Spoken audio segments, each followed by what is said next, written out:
Hello students, welcome to the class. My name is Priya Soni and I will be teaching you anatomy. So students, हम लोगों ने last session में अपना white blood cell complete कर लिया था. हमने पूरी टेबल देखी थी, हमने फंक्शंस देख लिए थे. आज हम अपना नेक्स्ट स्टार्ट करने वाले हैं एक ब्लड का कंपोनेंट जो कि है प्लेटलेट्स. जो प्लेटलेट्स है उसको हम थ्रोम्बोसाइट्स भी बोलते हैं. याद रखिएगा अगर एग्जाम में आता है थ्रोम्बोसाइट्स, तो थ्रोम्बोसाइट्स भी क्या है, थ्रोम्बोसाइट्स भी प्लेटलेट हैं. क्लियर हुआ? जो प्लेटलेट्स होते हैं वो बहुत स्मॉल होते हैं, है ना, नॉन न्यूक्लिएटेड होते हैं, कोई भी न्यूक्लियस इनमें प्रेजेंट नहीं होता, है ना. और डायमीटर जो इनका होता है वो होता है approx 2 to 7 μm. They are very small. Obtain from cytoplasm of megakaryocytes in red blood cell. जो रेड ब्लड सेल है वहाँ पे इनकी सिंथेसिस होती है. And it constituent promote blood clotting leading for haemostasis. क्या मतलब है इस चीज़ का कि जो प्लेटलेट्स होते हैं ना, उनका जो काम होता है वो ब्लड क्लॉटिंग का होता है. कहीं पे फॉर एग्जांपल कोई चोट लगी, राइट, कहीं चोट लगी किसी एरिया में, यहाँ कोई वुंड हुआ, है ना, वहाँ पे जाके उसको वुंड को हील करना, है ना, और उसकी जो ब्लीडिंग है उसे रोकना, वो काम किसका है, वो काम है थ्रोम्बोसाइट्स का. ठीक है, क्लियर हुआ? ठीक है, प्लेटलेट्स ब्लड क्लॉटिंग में को प्रिवेंट ब्लड क्लॉटिंग को प्रमोट करती हैं. ठीक है, ब्लड क्लॉटिंग होती किसकी वजह से है? ब्लड क्लॉटिंग होती है प्लेटलेट्स की वजह से. ठीक है, बहुत सारे रोल हैं, फंक्शन है प्लेटलेट्स के. ठीक है, जैसे कि वैसो कॉन्ट्रिक्शन. वैसो कॉन्ट्रिक्शन क्या मतलब है वैसो कॉन्ट्रिक्शन का, है ना. वैसो से मतलब क्या है? वैसो से मतलब है हमारी ब्लड वेसल्स. कहीं भी अगर आपको वैसो देखे तो बेसिकली ब्लड वेसल से रिलेटेड है. ठीक है, हमारी आर्टरीज वेन्स होती हैं, ब्लड वेसल्स.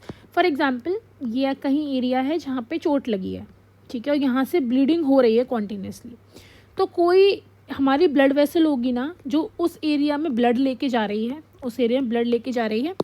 तो बेसिकली प्लेटलेट्स क्या करेंगी? प्लेटलेट्स ये जो ब्लड वेसल है जो इन्फेक्टेड एरिया में ब्लड लेके जा रही है, जहाँ से हमारी ब्लीडिंग हो रही है, वहाँ पे जाके उसको जो ब्लड वेसल है उसको पतला कर देगी, उसको छोटा कर देगी डायमीटर में, जिससे कम से कम ब्लड जाए, है ना. हम कह सकते हैं कम से कम ब्लड उस इन्फेक्टेड एरिया पे वुंड से निकले. इसके लिए जो ब्लड वेसल्स हैं, है ना, उनको कॉन्ट्रैक्ट करना, उनको छोटा कर देना, उनका जो साइज़ है वो कम कर देना, जिससे जो ब्लड फ्लो है इंजरी साइट में वो रिड्यूस हो जाए, और इससे क्या हो कि हमारी जो ब्लीडिंग है वो भी रोकने में मदद मिले. ठीक है, क्लियर है? सो बेसिकली प्लेटलेट्स क्या करती है? प्लेटलेट्स कुछ फैक्टर्स रिलीज करती है ना, कुछ सब्सटेंस रिलीज करती है, जैसे कि सेरोटोनिन, ठीक है, जैसे कि थ्रोम्बोक्सिन A2. ठीक है, ऐसे सब्सटेंस क्या करते हैं? ये करते हैं नैरोइंग ऑफ ब्लड वेसल. तो आप याद रखना कि ये वाले जो कंपोनेंट्स हैं वो क्या करते हैं. मैं यहाँ रब कर देती हूँ. नैरोइंग ऑफ ब्लड वेसल्स, जिससे क्या होगा, जो नैरो ब्लड वेसल, जो हमारी ब्लड वेसल्स हैं, जो हमारी नसें हैं जो ब्लड ले जा रही हैं, उनको पतला कर देगा, उन्हें छोटा कर देगा. उससे क्या होगा? रिड्यूस हो जाएगा क्या? Blood flow. ब्लड फ्लो कम हो जाएगा टू द इंजरी साइड.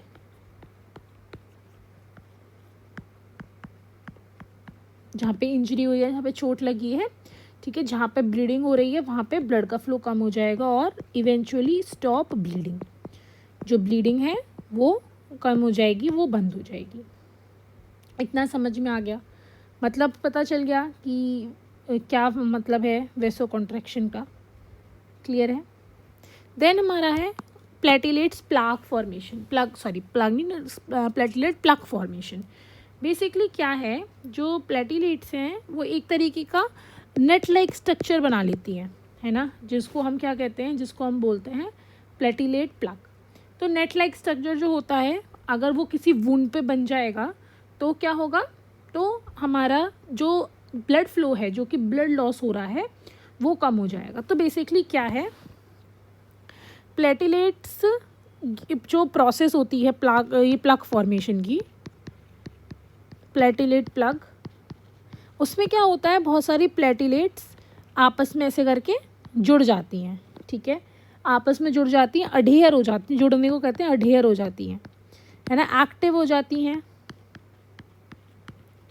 है ना, एक्टिवेट हो जाती हैं और एक तरीके से जाल, नेट लाइक स्ट्रक्चर बना लेती हैं कोई भी इंजरी पे, है ना, जहाँ पे कोई इंजरी हुई हो, और उससे क्या होता है, they prevent blood loss, prevent blood loss, ठीक है, समझ में आया। जैसे कि ये हमारी कोई जगह है, यहाँ पे अगर हमारी चोट लगी है, यहाँ पे हमारा ब्लड लॉस हो रहा है, तो जो प्लेटिलेट्स हैं वो इसके ऊपर ऐसे ऐसे करके नेट लाइक स्ट्रक्चर बना लेंगी, है ना, फिब्रिन का, जिससे क्या होगा, जिससे वुंड जो है उसके ऊपर से खून निकलना, वहाँ से खून निकलना बंद हो जाएगा, ब्लड लॉस होना बंद हो जाएगा। समझ में आया, क्लियर हुआ क्या मतलब है ये जो प्लेटिलेट प्लग है, क्लियर हुआ। अब है कोगुलेशन, है ना, कोगुलेशन या प्लेटिलेट कोगुलेशन, हम इसको पढ़ते हैं, हम रब कर लेते हैं इसको यहाँ पे। जो कोगुलेशन है वो एक ऐसी प्रोसेस है जहाँ पे जो प्लेटिलेट्स है ना वो आपस में चिपक जाती हैं और एक क्लॉट बना लेती हैं, ठीक है। जैसे कि फॉर एग्जांपल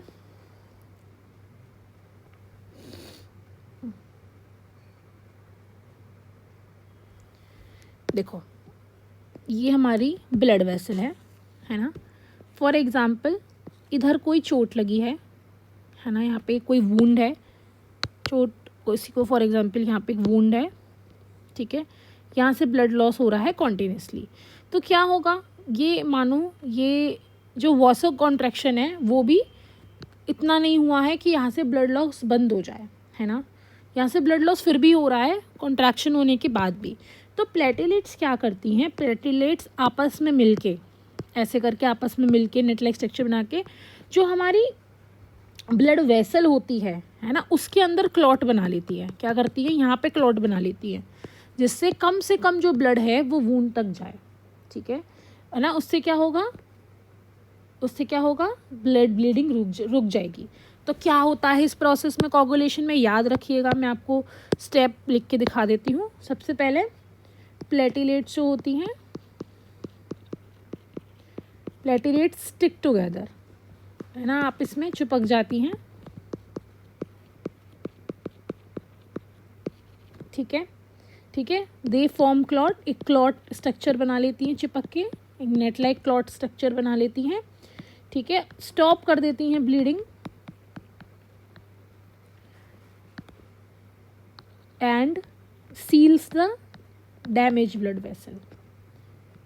जो भी वेसल है, जो भी बेसिकली जो भी ब्लड वेसल डैमेज हो गई है, जहाँ से ब्लीडिंग हो रही है, उसको सील कर देती है, जिससे ब्लड फ्लो नहीं होगा तो दिक्कत नहीं होगी, ठीक है, क्लियर है, समझ में आ गया क्या मतलब होता है।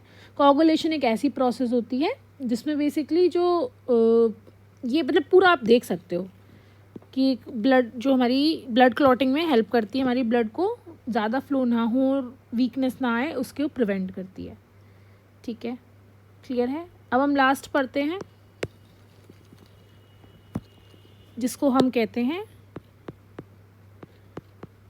फिब्रिनोलाइसिस। अब आप क्या समझो कि लाइसिस का मतलब क्या होता है, ठीक है, क्या मतलब है लाइसिस का, तोड़ना किसी चीज़ को, right, to break is the meaning of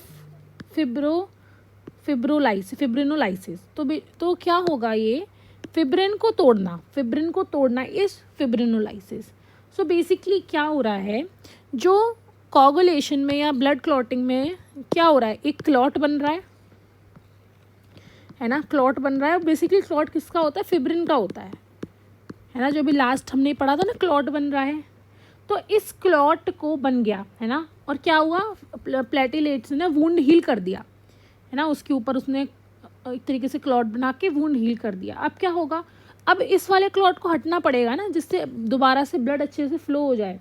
सो एक नेचुरल प्रोसेस है ना, जिससे क्या होगा, ब्रेक डाउन होगा, किसका, break down of blood clot जो है वो टूट जाएगा, वो हट जाएगा, जिससे क्या होगा, रीस्टोर ब्लड फ्लो। जो ब्लड फ्लो है हमारा, जो खून जो पहले हमने रोक लिया है क्लॉट के थ्रू, जो प्लेटलेट्स ने रोक लिया है, वो दोबारा मूव होने लगेगा, ठीक है, और जिससे एक बैलेंस बन जाएगा, ठीक है। रिपेयरिंग, जब ये रिपेयर हो जाएगा, यहाँ पे कोई वुंड है वो रिपेयर हो जाएगा, उसके बाद ये जो क्लॉट है वो डिसॉल्व हो जाएगा, वो ब्रेक डाउन हो जाएगा। तो फिब्रिनोलाइसिस का भी जो फंक्शन है वो कौन प्ले करता है, वो प्लेटलेट्स प्ले करती हैं।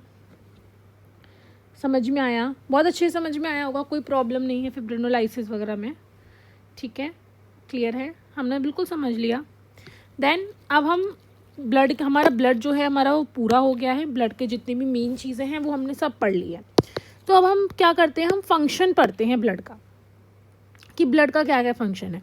सबसे पहले ट्रांसपोर्टेशन में है, क्या ट्रांसपोर्ट करता है ब्लड, ठीक है। देखो, ब्लड जो होता है वो न्यूट्रिएंट्स ट्रांसफ़र करता है, जो ब्लड होता है वो गैसेस ट्रांसफ़र करता है, ठीक है, वेस्ट को ट्रांसफ़र करता है। सो जो हमारा ब्लड है ये डिफरेंट चीज़ें, न्यूट्रिएंट्स, गैसेस, वेस्ट को अब बॉडी में एक जगह से दूसरी जगह जो ट्रांसफ़र करने का काम होता है वो किसका होता है, वो होता है हमारे ब्लड का। समझ में आया? क्लियर हुआ क्या क्या ट्रांसफ़र करता है? अब है थर्मो रेगुलेशन। थर्मो से आपको क्या समझ में आता है? थर्मो का मतलब होता है टेम्परेचर, है ना। जो कहीं भी अगर आपने थर्मामीटर सुना होगा, थर्मोमीटर होता है, तो जो भी थर्मो वर्ड है वो है टेम्परेचर से रिलेटेड। तो बच्चों अब क्या होता है, आपने देखा है सर्दियों में भी हमारी बॉडी गर्म रहती है, राइट, आपने महसूस किया होगा। तो एक नेचुरल एबिलिटी होती है ऑर्गेनिज्म में, है ना। So ability of an organism to keep its body temperature within certain boundary, अपनी बॉडी टेम्परेचर को मेंटेन करना, मेंटेन बॉडी टेम्परेचर, ठीक है, अपने बॉडी टेम्परेचर को मेंटेन करना इज़ अ थर्मो रेगुलेशन, है। थर्मो रेगुलेशन इसमें आर ही रह गया। सो थर्मो रेगुलेशन, जो ब्लड है वो थर्मो रेगुलेशन करने में हेल्प करता है, ठीक है, समझ में आया। हीट को ऑल ओवर द बॉडी अच्छे तरह से ट्रांसफ़र करने में भी हेल्प करता है, हम ये पहले भी पढ़ चुके हैं, ठीक है। देन नेक्स्ट हमारा है क्या, हाइड्रोलिक फंक्शन। हाइड्रोलिक फंक्शन का मतलब क्या है, हमारी जो ब्लड है वो पूरी बॉडी में सर्कुलेट होता है, जो ट्रांसफ़र करता है किसका, ऑक्सीजन का, न्यूट्रिएंट्स का, हार्मोन का, वेस्ट का, ब्लड प्रेशर को मेंटेन करता है और बॉडी टेम्परेचर को मेंटेन करता है। तो ये हाइड्रोलिक फंक्शन है, मतलब बहुत सारे फंक्शन है जो ब्लड करता है। देखो क्या क्या, ये जो फ्लूइड है वो क्या क्या कर रहा है, सर्कुलेशन करता है, किस किस का, सर्क्यूलेट्स थ्रू आउट द बॉडी, पूरी बॉडी में घूमता है, ठीक है। ये जो हमारा ब्लड है जो उससे वो ट्रांसपोर्ट करता है, ट्रांसपोर्टेशन, ठीक है, न्यूट्रिएंट्स का, हार्मोन्स का, ऑक्सीजन का, वेस्ट का, ब्लड प्रेशर मेंटेन करता है बॉडी का और टेम्परेचर भी मेंटेन करता है। ये बेसिकली ये सारे फंक्शन है हाइड्रोलिक फंक्शन में। व्हीकल की तरह एक्ट करता है। अब क्या हुआ, ये रेड ब्लड सेल था, ये ऑक्सीजन मैम आई, अब इनको जाने के लिए क्या चाहिए, व्हीकल चाहिए। इधर उनको मानो हैंड में इनकी ज़रूरत है या इनकी किसी मसल में ज़रूरत है। अब ये आएंगी हमारे रेड ब्लड सेल के हीमोग्लोबिन से बाइंड करेंगी और जगह पर ट्रांसफ़र हो जाएंगी। तो ये क्या है, एक तरीके का व्हीकल है ना, एक व्हीकल की तरह काम किया। एक जैसे आपको किसी के घर जाना है तो आप स्कूटी से जाते हो, कार से जाते हो, तो वो क्या है, व्हीकल, एक ज़रिया है आपको एक जगह से दूसरी जगह पहुंचाने का, है ना। तो वो ज़रिया क्या है, वो ज़रिया यहाँ पे हमारा ब्लड है, ठीक है। देन आयन बैलेंस बनाना, ठीक है। क्या होता है कि हमें पता है कि हमारे ब्लड में बहुत सारे डिफरेंट तरीके के चार्ज्ड आयन भी प्रेजेंट है। तो अगर हमारे ब्लड का बिल्कुल कोई भी चीज़ डिसबैलेंस हो रही है तो चार्ज मेंटेन करना, आयनिंग बैलेंस मेंटेन करना भी ब्लड का काम है। कोगुलेशन हम पढ़ चुके हैं, ब्लड में क्या होती हैं, ब्लड में प्लेटलेट्स होती हैं, है ना, जो कि कोगुलेटिंग फैक्टर्स रिलीज़ करती हैं, है ना। फैक्टर्स होते हैं जो कि कोगुलेशन कराते हैं, जो कि वुंड हीलिंग कराते हैं। रेस्पिरेटरी फंक्शन, क्योंकि हमें पता है ब्लड O2 एंड CO2 का ट्रांसफ़र करता है ना। तो क्या और फंक्शन है हमारे ब्लड का रेस्पिरेटरी फंक्शन भी। एक्सक्रीटरी हमें पता है कि जैसे यूरिया वेस्ट है ना, और बहुत सारे वेस्ट प्रोडक्ट होते हैं, ठीक है। तो हमारी बॉडी से वो रिमूव होना ज़रूरी होता है। तो जो किडनी होती है ना, आपने देखा होगा बीन शेप कैसे करके किडनी होती है, थोड़ा शेप बेकार हो गया, ये किडनी होती है। तो बेसिकली ब्लड जाता है इसके पास, है ना, तो प्यूरिफाई होता है कि जो किडनी है ना वो ब्लड को प्यूरिफाई करती है। लेकिन लेके कौन जा रहा है पूरी बॉडी का वेस्ट किडनी के पास, लेके तो ब्लड ही जा रहा है ना। फिर किडनी यहाँ प्यूरिफाई कर लेती है ब्लड को, वो जो वेस्ट है उसको पानी के संग, वाटर के संग, यूरिन की फॉर्म में बॉडी से रिमूव कर देती है, और जो ब्लड है उसको प्यूरिफाई करके दोबारा बॉडी में भेज देती है, ठीक है। क्लियर हुआ? ये क्या है इसका, ये इसका एक्सक्रीटरी जो फंक्शन है। आई गेस ये क्लियर है आप लोगों को, इसमें कोई दिक्कत नहीं होगी, सारे फंक्शंस हमने पढ़ लिए अच्छे से। देन अब हम और फंक्शन देखते हैं, हार्मोन्स और एंजाइम का ट्रांसफ़र करना। ब्लड में क्या होता है, ब्लड में हार्मोन्स भी होते हैं, डिफरेंट एंजाइम्स भी होते हैं, जिनको एक जगह से दूसरी जगह पहुंचाने का काम किसका होता है, ब्लड का होता है। वाटर का रेगुलेशन करना, हमें पता है कि ब्लड में क्या है, प्लाज्मा है ना। तो जो वाटर बैलेंस को मेंटेन करना, हमारी बॉडी में हाइड्रेशन को मेंटेन करना, वो भी किसका वर्क है, ब्लड का वर्क है। क्योंकि हमें पता है कि जो प्लाज्मा होता है वो एसिड और बेस बफर की तरह वर्क करता है। किसकी तरह, एसिड बेस बफर। क्या होगा, अगर एसिडिटी ज़्यादा होगी तो बेस रिलीज़ करेगा, बेसिसिटी ज़्यादा होगी तो एसिड रिलीज़ करेगा। तो इस वजह से जो हमारा ब्लड होता है उसका भी एक तरीके से बफर का फंक्शन है, जो कि बेसिकली हमारी बॉडी में एसिड बेस के बैलेंस को मेंटेन करने में हेल्प करता है। बॉडी टेम्परेचर हमने पढ़ लिया, होम्योस्टेसिस या थर्मो रेगुलेशन करने का काम जो होता है वही ब्लड का होता है। ब्लड क्या करता है, स्किन पे इवनली एक जो हीट है उसको ट्रांसफ़र करने का काम करता है, हम ऊपर भी इसको पढ़ चुके हैं। दैन स्टोरेज फंक्शन, हमारे ब्लड में देखो बहुत सारी चीज़ें हैं, जैसे अभी हमने पढ़ा कोई न्यूट्रिएंट हैं या कोई गैस है, वो सब स्टोर रहती हैं, फिर वो जगह पे ट्रांसफ़र हो जाती है। तो blood also have a storage function. Defensive तो हमें पता ही है, डिफेंसिव कौन करता है, WBCs। हमने WBCs का देखो नीचे सब पढ़ा था A to Z, देखो ये WBCs पढ़ी थी, हमने पढ़ा था कि देखो फ्यू डेज़ के लिए रहती हैं, कितने दिन के लिए रहती हैं, क्या क्या इम्यूनिटी करती हैं, फैगोसाइटोसिस करती हैं, ठीक है। तो बेसिकली जो WBCs हैं वो ब्लड को डिफेंसिव फंक्शन भी प्रोवाइड करती है, ठीक है। अब हम पढ़ेंगे प्रोसेस ऑफ हीमोपोइसिस। तो सबसे पहले हमें पता होना चाहिए कि हीमोपोइसिस क्या होता है। हीमोपोइसिस मतलब सिंथेसिस, है ना। तब हिमेटोपोइसिस या haemopoiesis the production of all cellular components. अब हमने सारे सेलुलर कंपोनेंट्स तो पढ़ लिए, लेकिन हमें ये नहीं पता कि आखिर ये बने कैसे, ये कहाँ से आए, है ना। तो ये प्रोसेस जो होती है जिससे ये बनते हैं, मैन्युफैक्चर होते हैं, उस प्रोसेस को हम बोलते हैं हीमोपोइसिस या हिमेटोपोइसिस, ठीक है। कैसे ब्लड और ब्लड प्लाज्मा बनते हैं, ठीक है। It occurs within a hematopoietic system होता है जिसको हम बोलते हैं हिमेटोपोइटिक सिस्टम, है ना। उसमें ही हमारा ये पूरा आता है, पूरी स्टडी आती है, ठीक है। क्लियर हुआ? हिमेटोपोइटिक, आप इसके वर्ड्स को ना अच्छे से पढ़ना, है ना। कोई जैसे प्रोनाउंसिएशन में प्रॉब्लम हो तो you can take help of Google, और लेक्चर्स दोबारा देख सकते हो, ठीक है। तो हिमेटोपोइटिक सिस्टम है वो इसमें वर्क करता है, ठीक है। क्लियर है? ठीक है। जो देखो जो हमारा हिमेटोपोइटिक सिस्टम है, मैं आपको थोड़ा सा बता देती हूँ।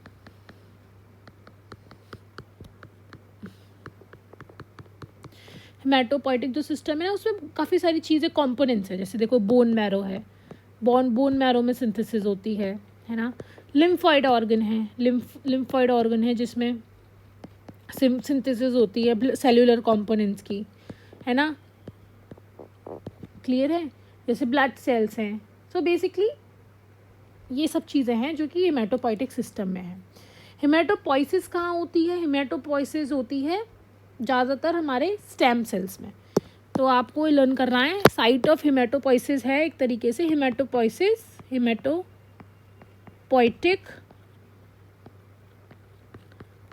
Stem cells,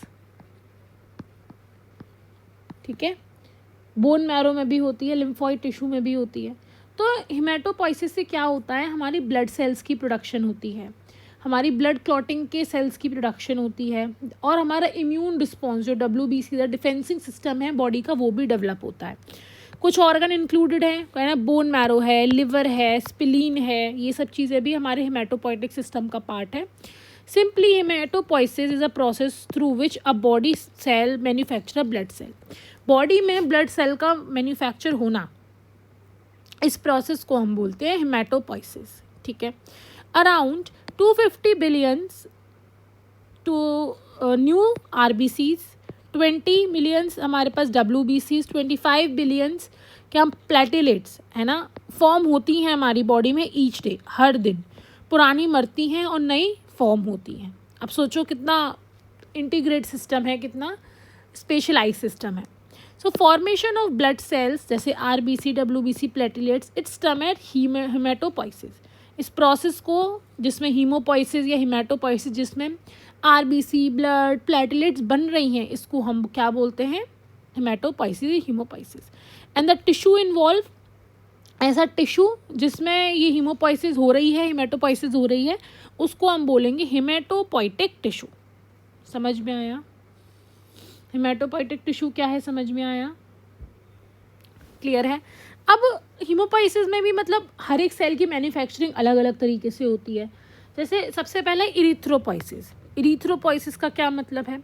erythropoiesis is the formation of red blood cell. जो हमारी रेड ब्लड सेल्स है, रेड ब्लड कॉर्पिकुलस है या इरिथ्रोसाइट्स है, उनकी सिंथेसिस को बोलते हैं इरिथ्रोपोइसिस, ठीक है। कहाँ से बनती हैं देखते हैं। इरिथ्रोपोइसिस, ठीक है। सो ये जो इसमें क्या होता है, याद रखिएगा, RBC सिंथेसिस। RBC जो होती है हमारी रेड ब्लड सेल्स जो होती हैं, या हम सिंथेसिस या प्रोडक्शन भी लिख सकते हैं, प्रोडक्शन। क्लियर है? समझ में आया? क्लियर हुआ? ठीक है। कहाँ कहाँ बनती हैं? Produced in bone marrow, bone marrow में बनती हैं। और स्टार्ट कहाँ से होती हैं, याद रखिएगा, starting from hematopoietic stem cell, hematopoietic stem cell, ठीक है। क्लियर है? बोन मैरो स्टार्ट होती है हेमेटोपोइटिक स्टेम सेल से, फिर बाद में बोन मैरो में प्रोड्यूस होने लगती है ना? क्लियर है? ठीक है। मल्टी स्टेप प्रोसेस है, बहुत सारी स्टेज होती हैं डेवलपमेंट की। आपको उतना डिटेल में नहीं है सिलेबस में, इसलिए मैं नहीं पढ़ा रही हूँ। आप चाहें तो आप आगे भी इनकी स्टेजेस पढ़ सकते हैं, ठीक है। क्लियर है? समझ में आया? अब हम दूसरा पढ़ते हैं, ल्यूकोपोइसिस। ल्यूकोपोइसिस क्या है, लिख लेते हैं। ल्यूको से समझ में आ रहा है कि वाइट ब्लड सेल से रिलेटेड है। पोइसिस, ठीक है। क्या होती है इसमें? वाइट ब्लड सेल या WBC फॉर्मेशन, WBC की फॉर्मेशन होती है,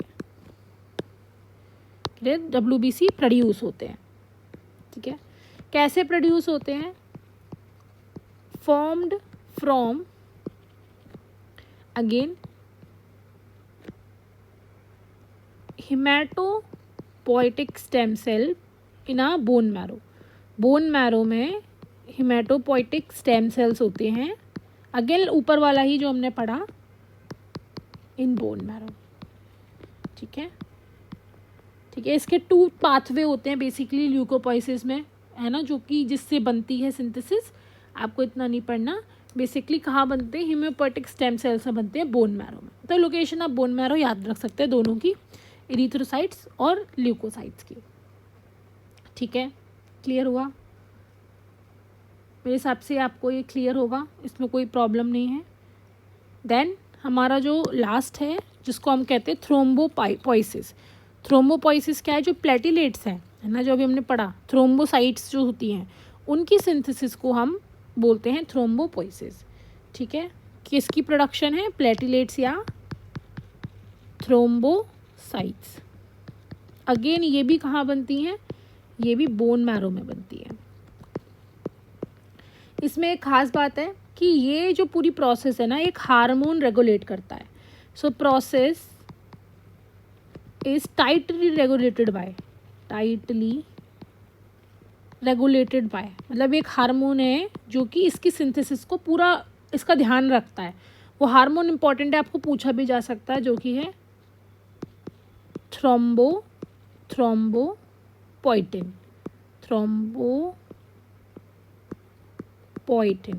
सो जो थ्रोम्बोपोइटिन है वो क्या करता है? वो थ्रोम्बोपोइसिस की प्रोसेस को गवर्न करता है और उसकी में बनने में हेल्प करता है। ठीक है, क्लियर है? आई थिंक ये क्लियर होगा। इसमें अब कुछ हमने प्रोसेस पढ़ ली है। अब हम आगे पढ़ते हैं कि हीमोग्लोबिन कैसे बनता है। सो जो हीमोग्लोबिन है बच्चों, वो क्या है? एक रेस्पिरेटरी पिगमेंट है। हमें पता है कि जो ऑक्सीजन और कार्बन डाइऑक्साइड की बाइंडिंग होती है वो हीमोग्लोबिन से होती है। ठीक है, अगर किसी में हीमोग्लोबिन कम है तो उसको अनीमिया हो सकता है, टायर्डनेस हो सकती है, क्योंकि उसकी बॉडी में प्रॉपरली ऑक्सीजन जगह पे नहीं पहुंच रही है। ठीक है, समझ में आए? गिविंग देम रेड कलर, है ना, पिगमेंट भी होता है रेड कलर का, जिससे हमारे पूरे ब्लड को रेड कलर मिलता है। उसका रीज़न क्या है? Hemoglobin is a reason. It is coagulated protein having 4% heme. Heme क्या होता है? हीम दो चीज़ों से बना है ना, आयरन से और पोरफायरिन रिंग होती है। एक पोरफायरिन रिंग और आयरन होता है, उससे हमारा 4% हीम होता है। तो बेसिकली हीमोग्लोबिन में दो चीज़ें हैं। हीमोग्लोबिन में दो चीज़ें हैं, क्या है? हीम है और ग्लोबिन प्रोटीन है। ठीक है, हीम क्या है? आप चार्ट बना के लर्न करना। ये कितना है? 4%। ग्लोबिन कितना है? 96%। ठीक है, जो 4% है उसमें क्या क्या है? उसमें है आयरन के जो आयंस हैं वो, और पोरफायरिन, रिंग होती है पोरफायरिन की। ठीक है, और जो ग्लोबुलिन है वो क्या है? प्रोटीन है। ठीक है, so it is synthesized within the immature erythrocyte.